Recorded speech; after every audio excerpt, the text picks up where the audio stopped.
hot topics coming at you from the Midwest Collegiate Experience and Expo at the Mermaid in Mounds View, Minnesota, here with Brad Hagan. He's the head coach at Sam Houston State University. He's an IPSIA board member, all-around good guy. Oh, thank you. Yeah? Yeah. What I've experienced. Yeah, no, it's been great. All our conversations have been fun, and we get to talk bowling and youth experience. How great is that? College bowling. It's awesome. It's the best. You were addressing a concept that I found very interesting, and that's kind of this gap or this disconnect that can rear its ugly head for both high school bowlers, their parents, where they are a talented player, they have all the intention in the world of going to a college or a university. It's a great fit for them, but there's a process that is very complex, as we learned in your discussion today. Yeah, what is that gap like in the real world? I mean, is it very prevalent, or are these kids and parents a lot smarter than I'm giving them credit for? I believe the number one disconnect is, first, we don't know where the information is, and then second, once we start getting involved in it, go, oh crap, it's too late. And it's never too late, and that's why with a lot of the NCAA Division I, II, and III models, including NAIA, throwing another acronym out that we didn't touch about today, they do have the resources that help academically say, 9th grade, you should be doing this. 10th grade, you should be doing this. Junior year, you should be doing this. In 12th grade, we should be cultivating everything together, and you should be blessed to move on to the next level. But there's an academic certification process that a lot of people don't realize. You have your academic standards and admission items that you have to address to get into the school itself.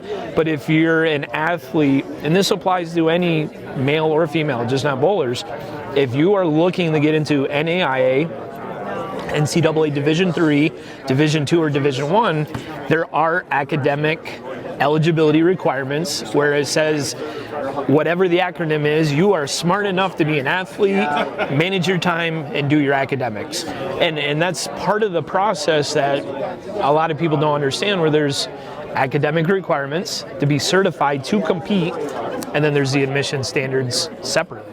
Yeah. When you have this group of parents, a captive audience, taking in every word that you said up there as you were delivering this presentation, what do you hope that their next steps are? What do you hope they take with them? My number one priority with today, and what Terry wanted to deliver with this experience and the presentation, was, again, the disconnect is we've heard things. Cool, that's not a bad thing. But most importantly, we don't know where to find the answers to these questions. So the priority today was to give them the QR, URL codes to get to exactly where they need to. So even if they don't know what they're asking yet or what is needed, they do have the access to look at it. And the good thing we provided today was a checklist and check sheet for D3, D2, and D1. And good, bad, or indifferent, everyone has a little different avenue that you have to follow. But the really good thing about the resources is it's a checks and balance sheet. I do this when I need to do that. I do this when I need to do that. And then the good thing is we're trying to explain to everybody that early eligibility to be certified is a good thing. And you can do that usually in your first 2.5, 3 years of high school. And then if you're an academic certified individual, that's basically a pre-qualifier. Coaches love to see that at any level, D1, D2, or D3. So there's a certification process, like you said, that's another step into the ability of being a collegiate athlete. And for me, the presentation wasn't about bowling, and we get very lost in it's us, it's us, it's us, it's about bowling. And when it comes to NAIA athletics and NCAA athletics, D3, D2, D1, there's a certification process just to be able to be eligible to compete, and then you throw in admission standards, and it's certainly something we can talk about a lot. This event as a whole, we heard Dell upstairs talking about how fortunate these families in Minnesota are to have someone like Terry who's this passionate about advancing the youth and getting them to that next level. What are your thoughts on this event as a whole? I mean, I can't imagine there are a whole lot of events like it across the country. I think one of the most beautiful things about this event in particular is it's not too big and it's not too little.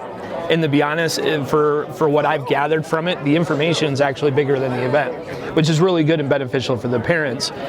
Truly, anybody that knows me and in my circle, I'm a big grassroots guy. I think that's the biggest disconnect that we have in our industry right now.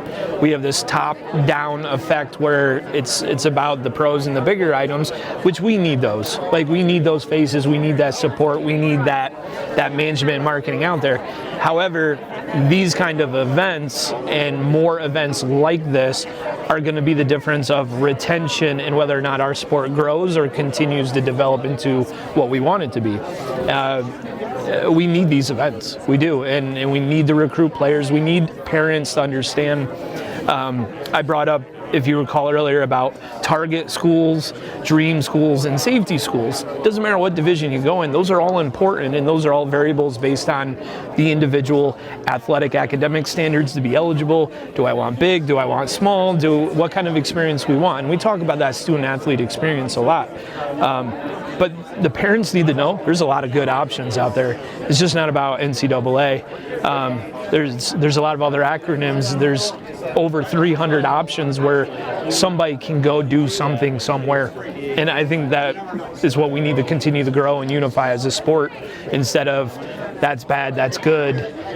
We got to find a way to help everybody. Yeah. Well, certainly a great event because of your involvement in large part. Happy to help. Also the involvement of IPSIA. And if you're looking for more information on becoming a member or all the things that IPSIA does, just head over to ipsia.com. You can find out all the information right there on the website. And if you liked what you saw here today, please consider liking this video and subscribing to the channel. It is the easiest and best way to help us continue to make great bowling content.